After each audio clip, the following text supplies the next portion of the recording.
Thank you for tuning in to Chompin at the Bit. This is episode 42, and going to take a look at the past weekend in college football. There's 3 big-name schools who have thoroughly disappointed up to this point. I think it's a good time to kind of look at the 3 of them, see, where they went wrong, what changes they may have to make, and can they actually salvage their season? Look at that. The new playoff rankings coming off the weekend came out tonight. So I'll take a look at those, see the new top 4, see whether I agree with it or not. I'm going to give you some schools you may not be paying attention to that you should, that are on the outside of the top 4 looking in, but could definitely make a case of jumping in if, one of those 4 teams slip up. But to start off the show, I do want to talk about the 3 biggest winners from this past weekend. And there was a lot to choose from. I decided to, narrow it down to 3. And I think there are 3 good ones. So for me, big winner, BYU, Zach Wilson. Now, if you are an NFL fan like I am, and you have a team that you root for who you think may be in the running for a quarterback come the NFL draft, you might want to start paying attention to BYU. They have a quarterback, Zach Wilson. He's a junior. So after this year, he is eligible to enter the draft, which I think he probably will. I believe right now he's kind of like the 3rd, 4th ranked quarterback coming out. So if you're a team that you don't think you'll be bad enough to get Trevor Lawrence or Justin Fields, maybe Zach Wilson is the type of quarterback for you. So they just played against Boise State. Boise State was ranked 21st in the country. We all know Boise State has turned into a little bit of a football factory the past probably 15 years. And Zach Wilson with that BYU offense just dismantled them. He went 21 for 27, 359 yards, 2 touchdowns. So my thing is, looking at the rankings and all that, he's clearly going to be a first-round pick. I mean, if he is ranked as the 4th quarterback, I guess maybe he could fall out. But I do feel like his junior season, he has shown that he's definitely a first-round pick. You could easily argue he should be probably the 3rd quarterback coming off the board because I do think Trevor Lawrence, Justin Fields are locked in as your top 2 quarterbacks to go. Now, whether you are a big believer in Trey Lance, who is at North Dakota State, only played 1 game this year. So, you got to rely on your tape from last year on him. But I think Zach Wilson playing a full schedule is definitely going to help him come the draft. If he does come out, we never know. But I do plan on him, leaving school. And, he's putting up numbers that definitely show well. Like I said, 21 for 27. That means you're taking good care of the ball, making the right decision. And, that's the kind of talent that can play at the next level easily. So, Zach Wilson, BYU, definitely keep your eyes on both he and that BYU team. Probably get into that later. Second winner, Notre Dame. If you remember when I was previewing this weekend, I did talk a lot about Notre Dame, Clemson as a big matchup, and it did not disappoint at all. It was a game that went into 2 overtimes. Notre Dame came out on top, beat Clemson 47-40. For Clemson, hope I'm pronouncing his name right. He's filling in for Trevor Lawrence. I think it's Uwagalele. Yeah. He had his best game so far. He struggled a little bit against BC, but he came out threw for 439 yards, which is great. But ultimately, Notre Dame just had a little more in the end, and kind of late in the game, Notre Dame's defense really started putting pressure on Uiagalelei and forced him to get rid of the ball quickly. He took some big sacks late in the game, and like I said, ultimately Notre Dame pulled it out, which is a big deal for them. I do wonder about the whole rushing the field thing. You're number 4 in the country. You beat the number 1 team, missing their star quarterback. I feel like rushing the field's a little much, but I understand because Notre Dame usually loses games like this against top-ranked teams. So it's definitely a win for them to beat Clemson, because as I said before, Clemson has enough talent on the field that they can win games without Trevor Lawrence. Of course, Trevor Lawrence in a matchup like this would have made a big difference, but I give Notre Dame credit. Ian Book, who I said for Notre Dame was a key and had to play well. Well, he did. 22 for 39. He threw for 310 yards. He only had 1 touchdown through the air, but that's fine because he also ran the ball for 68 yards. So that was another thing. I said he had to be a dual threat and not be afraid to make plays with his legs. And they got great production out of the running game as they ran for 208 yards, 40 carries. So that's upwards of 5 yards a carry. And that's what definitely helped them out offensively, because their running back, Kyron Williams, rushed for 140 on the ground and had 3 touchdowns. So they got big production in the running game. Ian Book gave them good production in the passing game. Recipe, you get a double overtime win against the number 1 team in the country. So Notre Dame, another big winner for me this week. And third, final big winner, Florida. So Florida went up against Georgia, another game that I said was a big one to watch. And the game just, from the get-go, Florida put it on Georgia, giving Georgia its second loss. They had the loss to Alabama. I said Georgia kind of had to run the table if they wanted to stay in the playoff picture. But now after losing to Florida, who is 8th ranked, but, Georgia came into this one, I believe, as a slight favorite. So, Florida had its way with Georgia. Big win for them. Kyle Trask, he basically could do anything he wanted to. Only real blemish for him was he did have an interception, but he had 4 touchdowns. He threw for 474 yards. And, Georgia recruits well, gets a lot of talent both offensively and defensively. So you can put a 474 against them with your 4 touchdowns. That's a big day, definitely.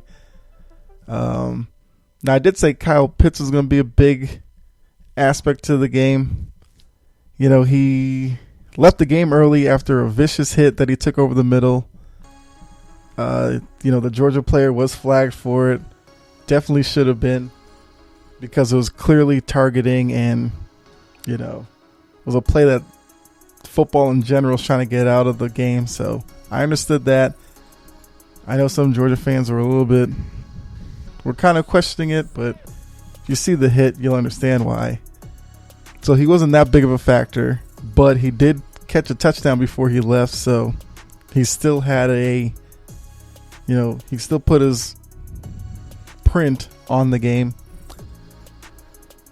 Rushing the ball, Florida didn't do anything, which makes the win, especially winning 44-28, even more effective, because Georgia really didn't have to worry about Florida's rushing game, because they didn't have much of any, because, 37 carries, 97 yards, that's 2.5 yards a carry.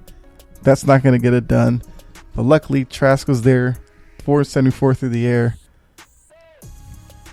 and it turned into a blowout. Now, so those are the 3 biggest winners. Now on to the 3 big name programs that are really struggling and are at kind of a, let's sit down and talk kind of moment in their season. So that Florida-Georgia game leads right into my first team, Georgia. What has happened on this season? So they came into this game 4-1. They had the loss to Alabama, but nobody's going to really, kick you for that. Alabama, top team in the country, understand.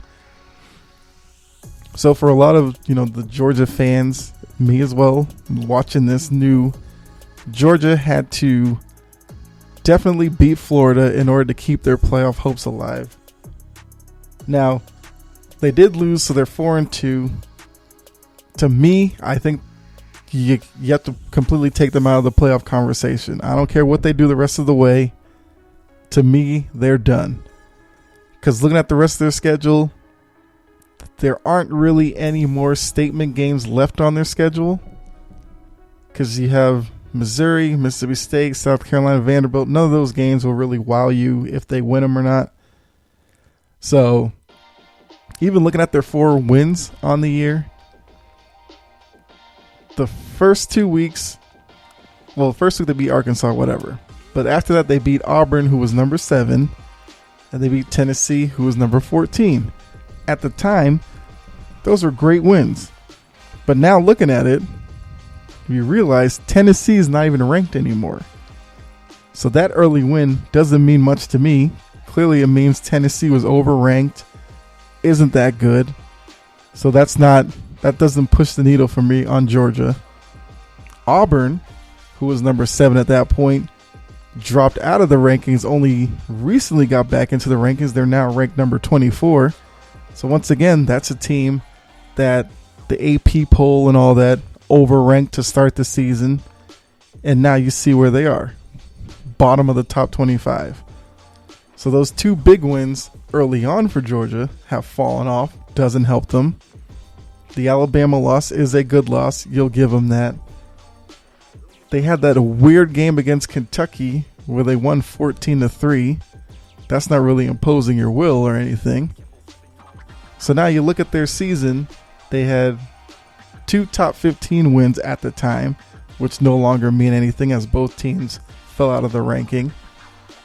You have a loss against Alabama, and even in that game, Georgia pretty much had all of their production in the first half where they went into halftime with a lead. Alabama came out, blew them out in the second half, so that really makes you think about them. How good are they? And after this Florida loss, I think they're done in terms of the playoff. So it's going to be a wasted year for Georgia. Biggest issue for me, as I mentioned when they played Florida, is Stetson Bennett, the quarterback. He, when they're playing against good competition, just isn't good enough. Against Alabama and Florida, the 2 best teams on their schedule, as I said about Auburn and Tennessee, not good enough. Both games they lost. Bennett was 23 for 56. Terrible. 3 touchdowns, 4 interceptions. Terrible. He got benched in the Florida game. So now you got to wonder going forward, is he your quarterback for these last 4 games? Or do you turn to, who's the guy who came in for him? Hold on a second. But either way, I don't know what you do with Bennett at this point. It was Dewan Mathis who came in for him, the freshman. Bennett is a junior. So, I guess you're expecting more out of him being a veteran in college football. But yeah, Georgia's season, sorry to say, is over at this point. Yeah, they'll get into a bowl game, but it's not going to be the bowl game that Georgia wanted coming into the year. So moving on to the next team, Michigan. Now, remember, what was it, 5-6 years ago, John Harbaugh was out there. He went to Michigan. Everybody was like, yeah, this is the coach Michigan needs. He's a Michigan guy, had success with Michigan. He can recruit because he's coming out of success in NFL with San Francisco and all that. He's going to bring pro style to the college. Give it a few years, Michigan's going to be a major player in the Big Ten. Well, here we are. They are now 1-2 this year. They lost that. Let me see. So the past 2 weeks, they've lost to Indiana, who's kind of the surprise of the college football season. We'll have to see where that leads them. But they've lost to Michigan State as well. Michigan State is not good this year. And Michigan State kind of had their way with Michigan. So their season started with a lot of promise. You know, they beat Minnesota opening week in the Big Ten. Minnesota was ranked 21st. And everybody was like, okay, so Michigan's got a good start to the year. But then follow that up with these two duds that they've laid against, like I said, Michigan State and Indiana. And now you're starting to hear John Harbaugh's name. So it was a couple weeks ago where Harbaugh was being mentioned for NFL jobs next season, which I guess because of what he did in the NFL before going to Michigan. But if you look at it, based off what he's done in Michigan, does he really deserve an NFL job? I mean, I think he has to show, you know, with all the tools Michigan has, you know, you can recruit there. You're in a big name conference. You're on national TV all the time. When is it going to pay off? So they're 0-5 versus Ohio State, which if you're a Michigan coach, that's the only game that really matters. Ohio State hasn't beat them yet. The way it's looking, won't even be close to beating them this year. So you're looking at 0-6. He's been there, like I said, the 5 years. This is 6th year. He missed a bowl game 1 year, but in bowl games 1-3, and in those 3 losses have actually been pretty much blowouts, except for one that he lost by 1 point. But they haven't shown well in bowl games either. So if you're looking at that, I don't see how, you know, Harbaugh isn't on the hot seat. I think before the season there was talk of Harbaugh getting a contract extension. But looking at those numbers, I don't understand why. Like I said, 0-5 Ohio State, 1-3 in bowl games. You're going to miss a bowl game this year. If they do keep Harbaugh, which I mean they can, I would understand why if they did. You know, he can still recruit. He is still a big enough name in the football world to get players to Michigan. But it's once they're there, what is he going to do? And then the biggest issue against him, which I could see why there is the hot seat out there and Michigan fans are kind of souring on him.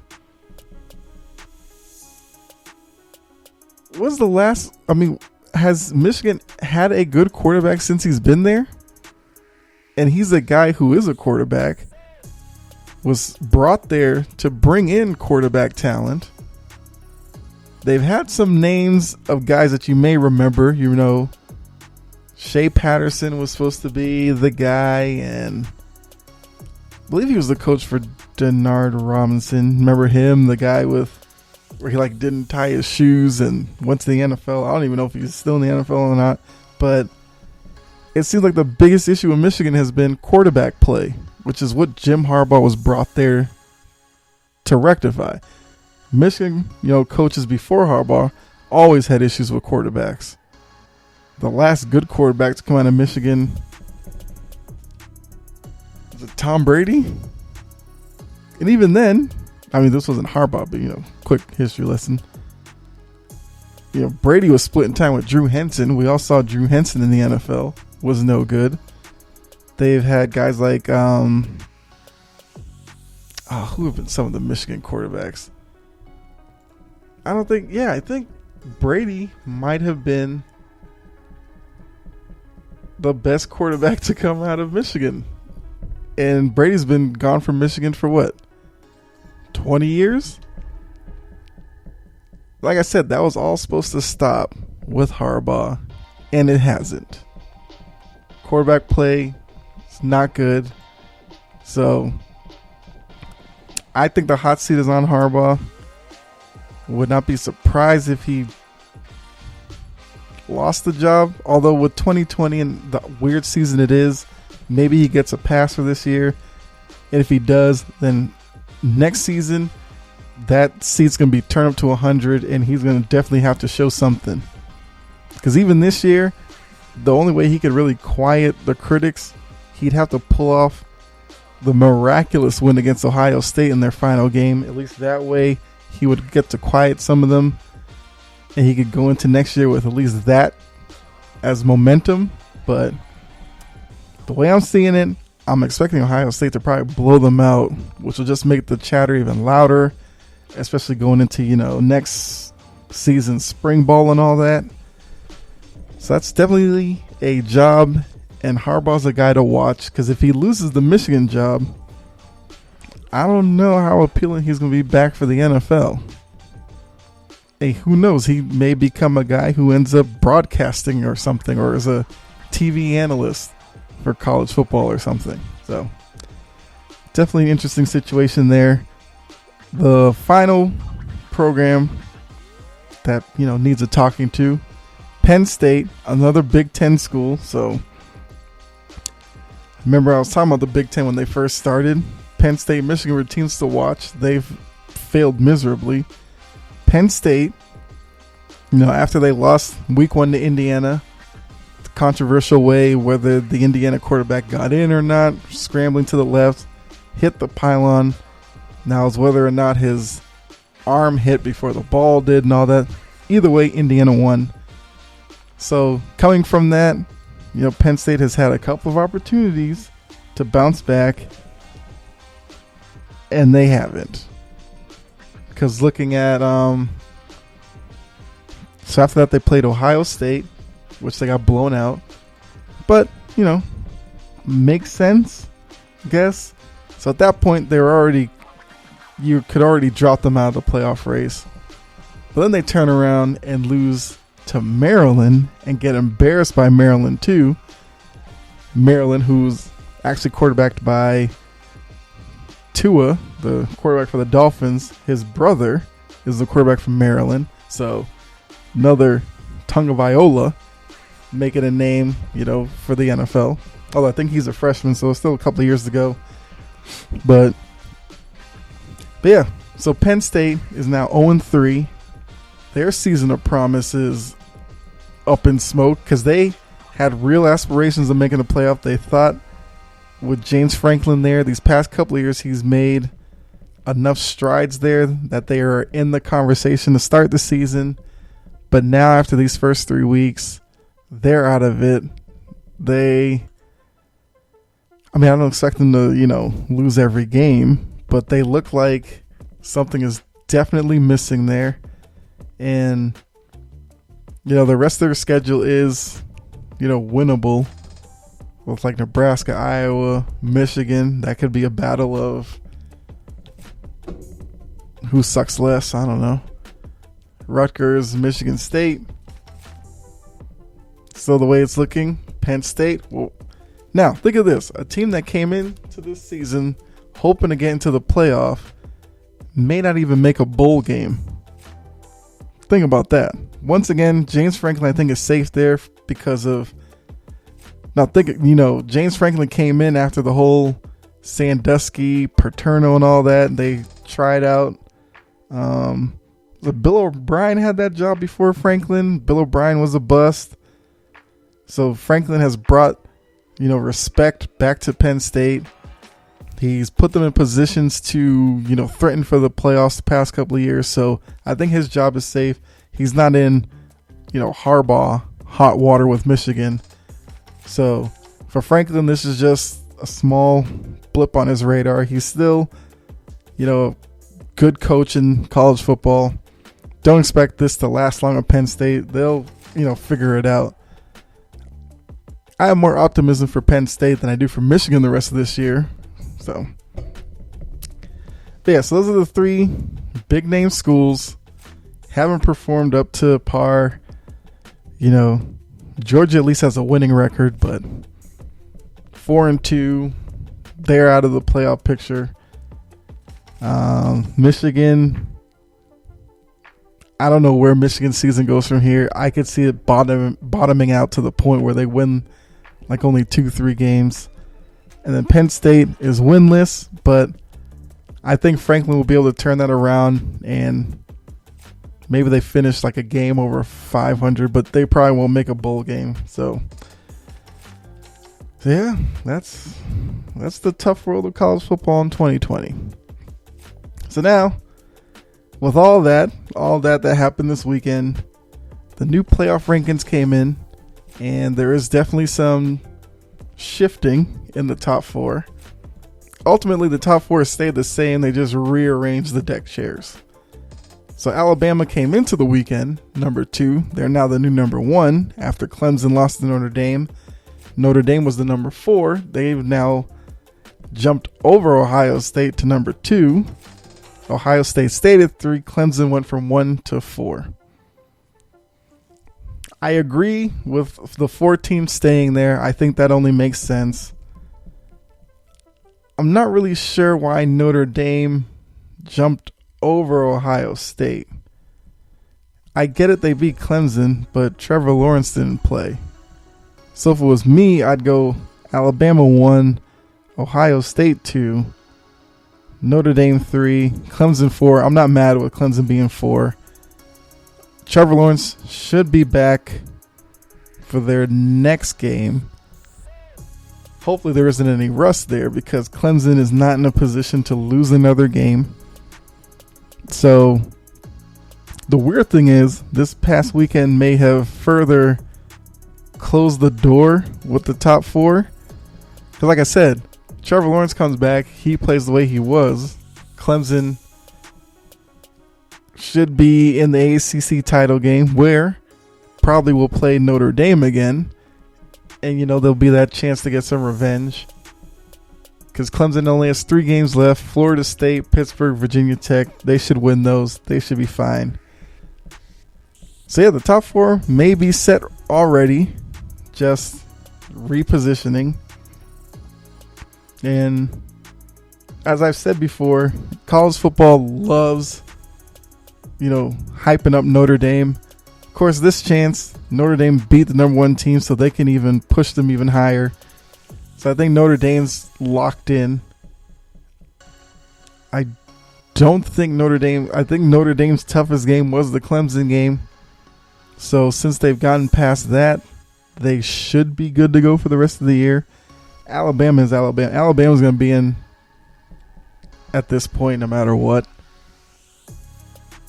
Notre Dame, yeah, so Notre Dame has BC, which BC is, tough little team here, but probably won't do anything there.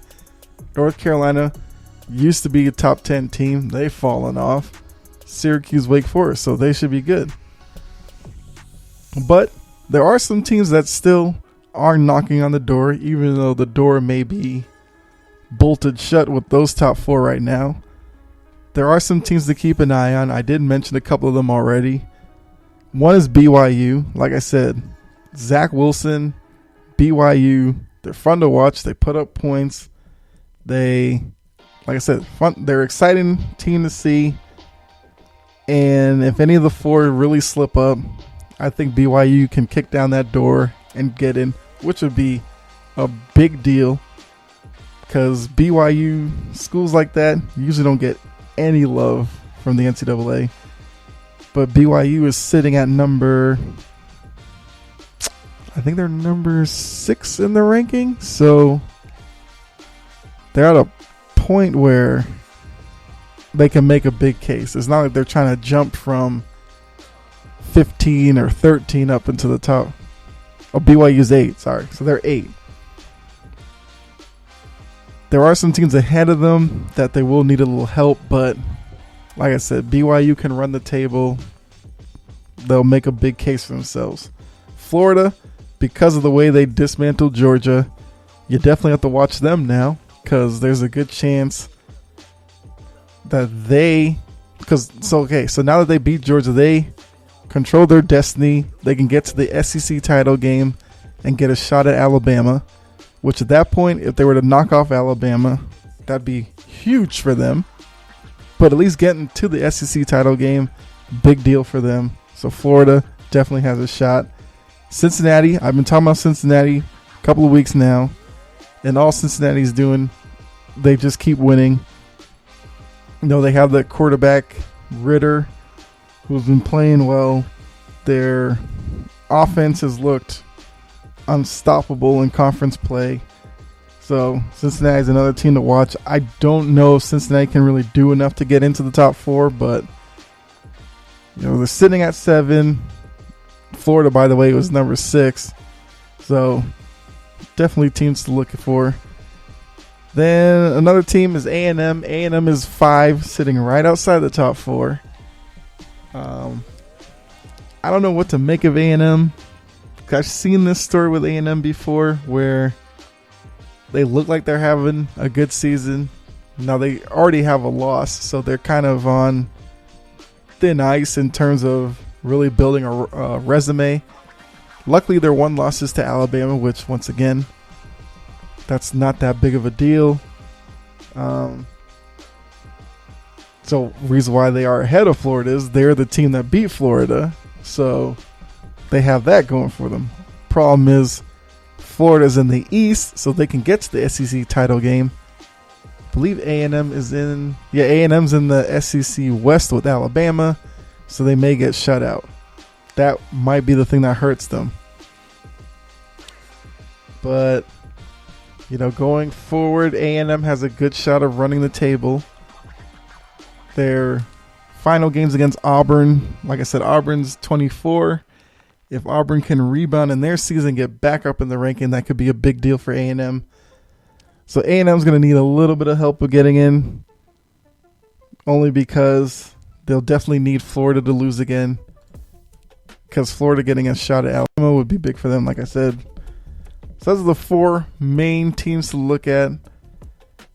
There aren't really any other teams outside of that you should really keep an eye on, because whoever it is probably too far off to really make any noise now. You have the Pac-12 who just got started. But like I said before, there may not be any room for the Pac-12 in the playoff.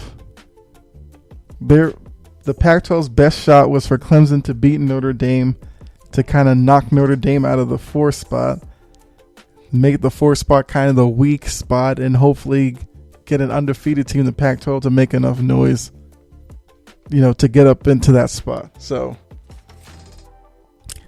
there you are. There's the rundown on the weekend in college football. It's another good weekend. A lot of big games, crazy scores, and unexpected results. So, well, it's a good place to stop this episode. So with that, I want to thank you for tuning in. If you're new here, hope you liked what you heard. And, you know, the podcast, Chomping at the Bit, available on all your podcast platforms. So definitely give the show, you know, some love. Hit the subscribe or follow. You can follow the YouTube channel, which is Kyle Edwards. So it's my YouTube channel. All the episodes are there as well. And those of you who've been with me, you already know the deal. So thanks again. Be safe out there, and definitely catch the next episode. We'll take a look at the NFL in the next episode, as week 9 will be done then. So we'll see, kind of same thing with college football. Big news, winners, losers, review my picks and all that. So definitely tune in for that. But yeah, so I'll catch you in that episode. All right.